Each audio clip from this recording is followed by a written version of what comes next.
Chairman Imran Hossain উনি money laundering মাধ্যমে দেশের থেকে প্রায় 133 কোটি টাকার উপরে হবে অর্থ দেশের বাইরে পাচার করেছেন। তাছাড়া উনি বিদেশ থেকে সরকারি যে নীতি আছে রয়েছে, যে আপনার কৃত্রিম গো প্রজনন কেন্দ্রে সাভারের যে আপনার যে সরকারি যে নীতিমালা রয়েছে, নীতিমালার বাইরে গিয়ে উনি ব্রাহ্মা জাতের বেশ কয়েকটি গরু, প্রায় 15টি গরু দেশে আমদানি করেছেন। এই গরুগুলো আমদানির আড়ালে আমরা যেটা জানতে পেরেছি যে প্রায় 86 লক্ষ টাকা উনি দেশের বাইরে অর্থ পাচার করেছেন।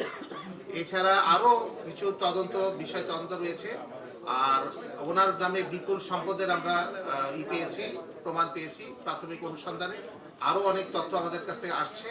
আমরা প্রাথমিক যে অনুসন্ধানগুলো যেগুলো পর্যালোচনা করেছি সেগুলো দেখতে পেয়েছি যে প্রায় 11 কোটি টাকার উপরে বিভিন্ন ওনার প্রতিষ্ঠানের নামে এফডিআর করে পরবর্তী পর্যায়ে এফডিআর কৃত টাকাগুলো দেশের বাইরে লন্ডার করা হয়েছে।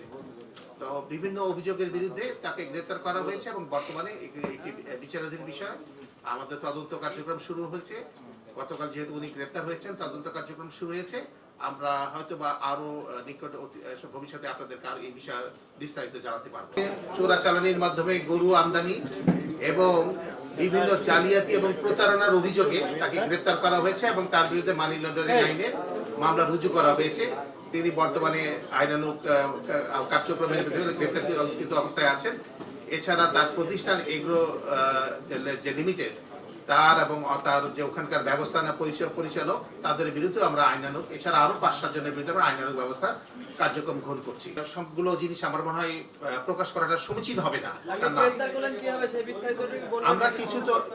আমরা উনি যেহেতু মানি লন্ডারিং এর সাথে জড়িত ছিলেন, আমাদের কাছে যে তথ্যপত্র রয়েছে সেটা হচ্ছে যে টেকনাফ এবং উখিয়া অঞ্চল দিয়ে উনি মিয়ানমার থেকে এবং বার্মা, নেপাল থেকে, ভুটান থেকে বিভিন্ন জাতের গরু উনি আমদানি করেছেন। যেহেতু এটা একটা বিরাট বড় এরিয়া, অনেক বড় একটা পোরাস বর্ডার, আমাদের ধারণা যে হয়তোবা এখানে অন্য কেউ ব্যক্তি এবং গোষ্ঠী তাদের সাথে জড়িত থাকতে পারেন। তো এই বিষয়টি তদন্তাধীন রয়েছে, আমরা সামনে আপনাদেরকে জানাতে পারবো।